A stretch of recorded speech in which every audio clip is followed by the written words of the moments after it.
കലിയുഗത്തിലെ ദുഷ്ടഗുണങ്ങൾ അസഹനീയമായ നിലയിലേക്ക് വർദ്ധിക്കുമ്പോൾ അധാർമികതയിൽ ഉറച്ചു നിൽക്കുന്നവരെ നശിപ്പിക്കാൻ പരമദിവ്യോത്തമ പുരുഷൻ കൽക്കിയായി അവതരിക്കും എന്നും അതിനുശേഷം ഒരു പുതിയ സത്യയുഗം ആരംഭിക്കുമെന്നും ഈ അധ്യായം വിവരിക്കുന്നു. കലിയുഗം പുരോഗമിക്കുമ്പോൾ മനുഷ്യരുടെ എല്ലാ നല്ല ഗുണങ്ങളും കുറയുകയും എല്ലാ അശുദ്ധ ഗുണങ്ങളും വർദ്ധിക്കുകയും ചെയ്യുന്നു. വേദനിയമങ്ങളുടെ സംഹിതയെ മാറ്റിമറിച്ച് മതം എന്ന് വിളിക്കപ്പെടുന്ന നിരീശ്വരവാദ സംവിധാനങ്ങൾ പ്രബലമാകുന്നു. രാജാക്കന്മാർ പെരുവഴി കൊള്ളക്കാരെ പോലെയാകുന്നു. പൊതുവെ ആളുകൾ താഴ്ന്ന തൊഴിലുകളിൽ സമർപ്പിതമരാകുന്നു. എല്ലാ സാമൂഹിക വിഭാഗങ്ങളും ശൂദ്രരെ പോലെയാകുന്നു. എല്ലാ പശുക്കളും ആടുകളെ പോലെയാകുന്നു. എല്ലാ ആത്മീയ ആശ്രയങ്ങളും ഭൗതിക ഭവനങ്ങൾ പോലെയാകുന്നു. കുടുംബ ബന്ധങ്ങൾ വിവാഹത്തിൻ്റെ നേരിട്ട ബന്ധത്തിനപ്പുറം വ്യാപിക്കുന്നില്ല. കലിയുഗം ഏതാണ്ട് അവസാനിച്ചു കഴിയുമ്പോൾ പരമദിവ്യോത്തമ പുരുഷൻ അവതരിക്കും. അദ്ദേഹം ശമ്പല ഗ്രാമത്തിൽ ഉന്നത ബ്രാഹ്മണ വിഷ്ണുയാസൻ്റെ ഭവനത്തിൽ പ്രത്യക്ഷപ്പെടും. കൽക്കി എന്ന പേര് സ്വീകരിക്കും. അദ്ദേഹം തൻ്റെ കുതിരയായ ദേവദത്തൻ്റെ പുറത്ത് കയറി കയ്യിൽ വാളും പിടിച്ചുകൊണ്ട് രാജാക്കന്മാരുടെ വേഷത്തിൽ ദശലക്ഷക്കണക്കിന് കൊള്ളക്കാരെ കൊന്നുകൊണ്ട് ഭൂമിയിൽ ചുറ്റി നടക്കും. അപ്പോൾ അടുത്ത സത്യയുഗത്തിൻ്റെ അടയാളങ്ങൾ പ്രത്യക്ഷപ്പെടാൻ തുടങ്ങും. ചന്ദ്രനും സൂര്യനും ബൃഹസ്പതി ഗ്രഹവും ഒരേ സമയം ഒരു നക്ഷത്ര സമൂഹത്തിൽ പ്രവേശിച്ച് ചന്ദ്രമന്ദിരമായ പുഷ്യയിൽ ചേരുമ്പോൾ സത്യയുഗം ആരംഭിക്കും. സത്യ, ത്രേത, ദ്വാപര, കലി എന്നീ ക്രമത്തിൽ ഈ പ്രപഞ്ചത്തിലെ ജീവജാലങ്ങളുടെ സമൂഹത്തിൽ 4 യുഗങ്ങളുടെ ചക്രം കറങ്ങുന്നു. വൈവസ്വത മനുവിൽ നിന്ന് അടുത്ത സത്യയുഗത്തിലേക്ക് വരുന്ന ഭാവി സൂര്യചന്ദ്ര രാജവംശങ്ങളെക്കുറിച്ചുള്ള ഒരു സംക്ഷിപ്ത വിവരണത്തോടെയാണ് ഈ അധ്യായം അവസാനിക്കുന്നത്. ഈ കലിയുഗത്തിൻ്റെ അവസാനത്തിൽ സൂര്യദേവനായ വിവസ്വാൻ, ചന്ദ്രദേവനായ ചന്ദ്രൻ എന്നിവയുടെ ഭക്ത രാജവംശങ്ങളെ പുനഃസ്ഥാപിക്കുന്ന 2 സന്യാസി ക്ഷത്രിയന്മാർ ഇപ്പോഴും ജീവിച്ചിരിപ്പുണ്ട്. ഈ രാജാക്കന്മാരിൽ ഒരാൾ മഹാരാജ ശാന്തനുവിൻ്റെയും സഹോദരനായ ദേവാപിയും മറ്റൊരാൾ ഇഷാക്കുവിൻ്റെ പിൻഗാമിയായ മരുവുമാണ്. അവർ കലാപ എന്ന ഗ്രാമത്തിൽ അജ്ഞാനമായി സമയം ചെലവഴിക്കുകയാണ്. ശുകദേവ ഗോസ്വാമി പറഞ്ഞു, പിന്നെ രാജാവേ, കലിയുഗത്തിൻ്റെ ശക്തമായ സ്വാധീനം കാരണം മതം, സത്യം, ശുചിത്വം, സഹിഷ്ണുത, കരുണ, ആയുസ്, ശാരീരിക ശക്തി, ഓർമ്മശക്തി എന്നിവയെല്ലാം അനുദിനം ക്ഷയിച്ചുകൊണ്ടേയിരിക്കും. കലിയുഗത്തിൽ സമ്പത്ത് മാത്രമേ ഒരു മനുഷ്യൻ്റെ നല്ല ജനനത്തിൻ്റെയും ശരിയായ പെരുമാറ്റത്തിൻ്റെയും നല്ല ഗുണത്തിൻ്റെയും അടയാളമായി കണക്കാക്കൂ. നിയമവും നീതിയും ഒരാളുടെ അധികാരത്തിൻ്റെ അടിസ്ഥാനത്തിൽ മാത്രമേ പ്രയോഗിക്കപ്പെടുകയുള്ളൂ.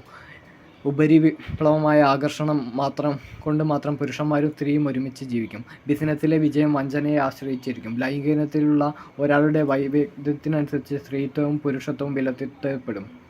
ഒരു പുരുഷൻ നൂൽ ധരിക്കുന്നവരുടെ മാത്രം ബ്രാഹ്മണനായി അറിയപ്പെടും.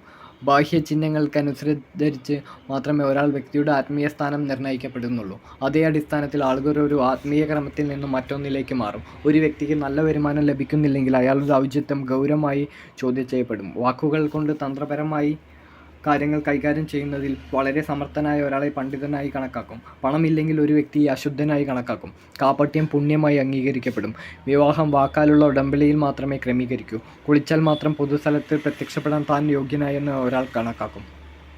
ഒരു പുണ്യസ്ഥലം അകലെ സ്ഥിതി ചെയ്യുന്ന ഒരു ജലസംഭരണി മാത്രമായി കാണും. സൗന്ദര്യം ഒരാളുടെ ഹെയർ സ്റ്റൈലിനെ മാത്രം ആശ്രയിച്ചിരിക്കും.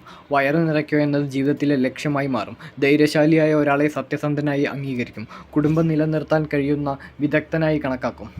പ്രശസ്തിക്ക് വേണ്ടി മാത്രമേ മതത്തിൻ്റെ തത്വങ്ങൾ പാലിക്കൂ. ഭൂമി ഇങ്ങനെ അഴിമതിക്കാരായ ഒരു ജനതയാൽ നിറഞ്ഞു നിൽക്കുമ്പോൾ സാമൂഹിക വിഭാഗങ്ങളിൽ ഏതൊരാളും സ്വയം ഏറ്റവും ശക്തനാണെന്ന് തെളിയിക്കുന്ന ആൾക്ക് രാഷ്ട്രീയ അധികാരം ലഭിക്കും. സാധാരണ കള്ളന്മാരേക്കാൾ നന്നായി പെരുമാറാത്ത അത്യഗ്രഹികളും കരുണമില്ലാത്തതുമായ ഭരണാധികാരികൾക്ക് ഭാര്യമാരെയും സ്വത്തുക്കളെയും നഷ്ടപ്പെട്ടു പൗരന്മാർ മലകളിലേക്കും വനങ്ങളിലേക്കും ഓടിപ്പോകും. ക്ഷാമത്താലും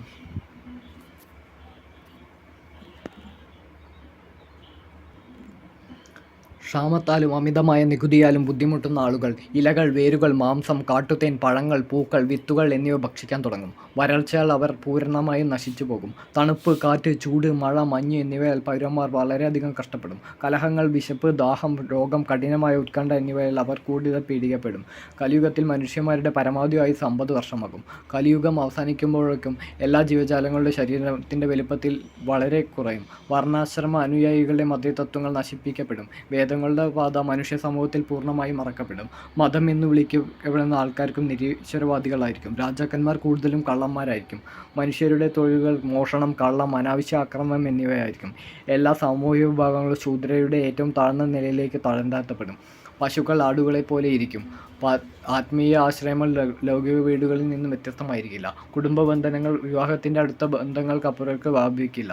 മിക്ക സസ്യങ്ങളും ചെറുതായിരിക്കും. എല്ലാ മരങ്ങളും കുള്ളൻ മരങ്ങളെപ്പോലെ കാണപ്പെടും. മേഘങ്ങൾ മിന്നൽ കൊണ്ട് നിറഞ്ഞിരിക്കും. വീടുകൾ ഭക്തിയില്ലാത്തതായിരിക്കും. എല്ലാ മനുഷ്യരും കഴുതകളെ പോലെയായിരിക്കും. ആ സമയത്ത് പരമദിവ്യോത്തമ വ്യക്തിത്വം ഭൂമിയിൽ പ്രത്യക്ഷപ്പെടും. ശുദ്ധമായ ആത്മീയ നന്മയുടെ ശക്തിയോടെ പ്രവർത്തിച്ചുകൊണ്ട് അവൻ ശാശ്വതമായ മതത്തെ രക്ഷിക്കും. പരമദിവ്യോത്തമ പുരുഷനും എല്ലാ ചലിക്കുന്നതുമായ അചഞ്ചലമായ ജീവജാലങ്ങളുടെയും ആത്മീയ ഗുരുവും എല്ലാത്തിൻ്റെയും പരമാത്മാവുമായ ഭഗവാൻ വിഷ്ണു മതതത്വങ്ങളെ സംരക്ഷിക്കുന്നതിനും തൻ്റെ പുണ്യാത്മാക്കളെ ഭൗതികകർമ്മങ്ങളിൽ നിന്നും മോചിപ്പിക്കുന്നതിനും വേണ്ടി ജന്മമെടുക്കുന്നു.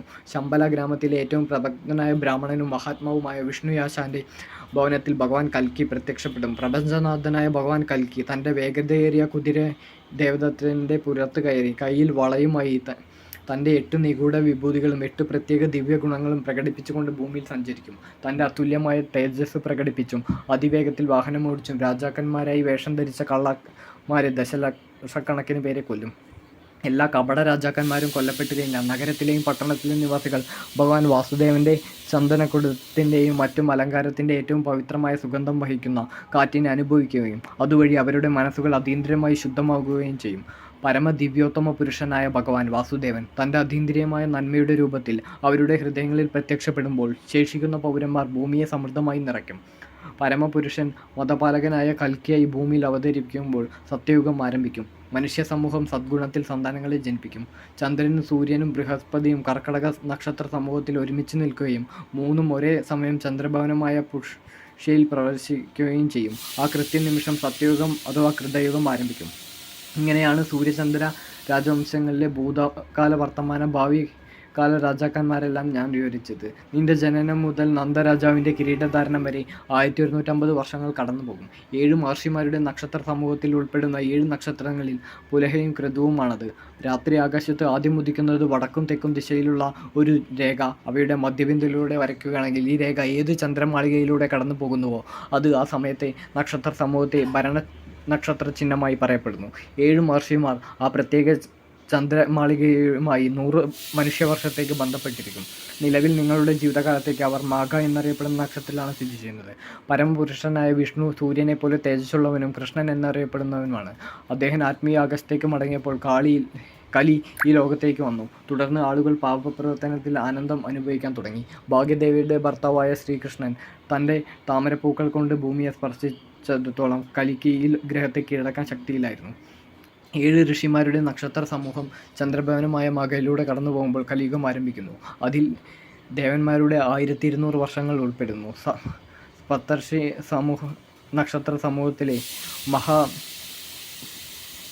മാഘയിൽ നിന്നും പൂർവ്വസാധയിലേക്ക് കടക്കുമ്പോൾ നന്ദരാജാവിൽ നിന്നും അദ്ദേഹത്തിൻ്റെ രാജവംശത്തിൽ നിന്നും ആരംഭിച്ച കലി തൻ്റെ പൂർണ്ണശക്തി പ്രാപിക്കും. ഭൂതകാലത്തെ ശാസ്ത്രീയമായി മനസ്സിലാക്കുന്നവർ പ്രഖ്യാപിക്കുന്നത് ഭഗവാൻ ശ്രീകൃഷ്ണൻ ആത്മീയ ലോകത്തിലേക്ക് പോയ ദിവസം തന്നെയാണ് കലിയുഗത്തിൻ്റെ സ്വാധീനം ആരംഭിച്ചത് എന്നാണ്. കലിയുഗത്തിലെ 1000 സ്വർഗീയ വർഷങ്ങൾക്ക് ശേഷം സത്യയുഗം വീണ്ടും പ്രത്യക്ഷപ്പെടും. ആ സമയത്ത് എല്ലാ മനുഷ്യരുടെയും മനസ്സുകൾ സ്വയം പ്രകാശിക്കും. ഭൂമിയിൽ അറിയപ്പെടുന്ന മനുവിൻ്റെ രാജവംശത്തെക്കുറിച്ച് ഞാൻ ഇങ്ങനെയാണ് വിവരിച്ചത്. വിവിധ യുഗങ്ങളിൽ ജീവിച്ചിരുന്ന വൈശ്യരുടെയും ശൂദ്രരുടെയും ബ്രാഹ്മണന്മാരുടെയും ചരിത്രം അതേപോലെ പഠിക്കാവുന്നതാണ്. മഹാത്മാക്കളായിരുന്ന ഈ വ്യക്തിത്വങ്ങൾ ഇപ്പോൾ അവരുടെ പേരുകളിൽ മാത്രമേ അറിയപ്പെടുന്നു. അവർ ഭൂതകാല വിവരങ്ങളിൽ മാത്രമേ നിലനിൽക്കുകയുള്ളൂ. അവരുടെ പ്രസക്തി മാത്രമേ ഭൂമിയിൽ അവശേഷിക്കുന്നുള്ളൂ. മഹാരാജാവ് ശന്തനുവിൻ്റെ സഹോദരനായ ദേവഅഭിയും ഇക്ഷ്വാകുവിൻ്റെ പിൻഗാമിയായ മരുവും വലിയ നിഗൂഢ ശക്തിയുള്ളവരാണ്. അവർ ഇപ്പോഴും കലാപ ഗ്രാമത്തിൽ താമസിക്കുന്നു. കലിയുഗത്തിൻ്റെ അവസാനത്തിൽ പരമദിവ്യോത്തമ പുരുഷനായ വാസുദേവനിൽ നിന്നും നേരിട്ട് നിർദ്ദേശങ്ങൾ സ്വീകരിച്ച് ഈ 2 രാജാക്കന്മാരും മനുഷ്യ സമൂഹത്തിലേക്ക് മടങ്ങിവന്ന് വർണ്ണ ആശ്രമ വിഭാഗങ്ങളിൽ സവിശേഷതയുള്ള മനുഷ്യൻ്റെ ശാശ്വത മതം മുമ്പത്തെ പോലെ പുനഃസ്ഥാപിക്കും. സത്യത്രേത ദ്വാപര കലി എന്നീ 4 യുഗങ്ങളുടെ ചക്രം ഈ ഭൂമിയിലെ ജീവജാലങ്ങൾക്കിടയിൽ നിരന്തരം തുടരുന്നു. സംഭവങ്ങളുടെ പൊതുവായ ക്രമം ആവർത്തിക്കുന്നു. എൻ്റെ പ്രിയപ്പെട്ട പരീക്ഷിത് ജാതവേ, ഞാൻ വിവരിച്ച ഈ രാജാക്കന്മാരല്ല അതുപോലെ മറ്റെല്ലാ മനുഷ്യരും ഈ ഭൂമിയിലേക്ക് വന്ന് അവകാശവാദം ഉന്നയിക്കുന്നു. പക്ഷേ ഒടുവിൽ അവരെല്ലാം ഈ ലോകം ഉപേക്ഷിച്ച് നാശത്തെ നേരിടേണ്ടി വരും. ഒരാളുടെ ശരീരത്തിന് ഇപ്പോൾ രാജാവ് എന്ന പദവി ഉണ്ടെങ്കിലും അവസാനം അതിൻ്റെ പേര് പുഴുക്കൾ, മലം അല്ലെങ്കിൽ ചാരം എന്നായിരിക്കും. സ്വന്തം ശരീരത്തിനു വേണ്ടി മറ്റു ജീവജാലങ്ങളെ ഉപദ്രവിക്കുന്ന ഒരാൾക്ക് സ്വന്തം താല്പര്യത്തെക്കുറിച്ച് എന്തറിയാം? കാരണം അവൻ്റെ പ്രവർത്തനങ്ങൾ അവനെ നരകത്തിലേക്ക് നയിക്കുന്നു. ഭൗതികവാദിയായ രാജാവ് ചിന്തിക്കുന്നു, ഈ അതിരുകളില്ലാത്ത ഭൂമി എൻ്റെ മുൻഗാമികളുടെ കൈവശമായിരുന്നു. ഇപ്പോൾ എൻ്റെ അധികാരത്തിന് കീഴിലാണ്. എൻ്റെ പുത്രന്മാരുടെയും പേരക്കുട്ടികളുടെയും കൈകളിൽ ഇത് എങ്ങനെ നിലനിൽക്കുമെന്ന് എനിക്കെങ്ങനെ ചിന്തിക്കാൻ കഴിയും? മണ്ണ്, ജലം, അഗ്നി എന്നിവയാൽ നിർമ്മിതമായ ശരീരത്തെ ഞാൻ എന്നും ഈ ഭൂമി എൻ്റേതെന്നും വിഡ്ഢികൾ അംഗീകരിക്കുന്നു. എല്ലാ സാഹചര്യങ്ങളിലും അവർ തങ്ങളുടെ ശരീരത്തെയും ഭൂമിയെ ഉപേക്ഷിച്ച് മറഞ്ഞുപോയി. എൻ്റെ പ്രിയപ്പെട്ട പരീക്ഷിത് ജാതവേ, താങ്കളുടെ ശക്തിയാൽ ഭൂമിയെ ആസ്വദിക്കാൻ ശ്രമിച്ച ഈ രാജാക്കന്മാരെല്ലാം കാലത്തിൻ്റെ ശക്തിയാൽ ചരിത്രമായ വിവരണങ്ങൾ മാത്രമായി ചുരുങ്ങി.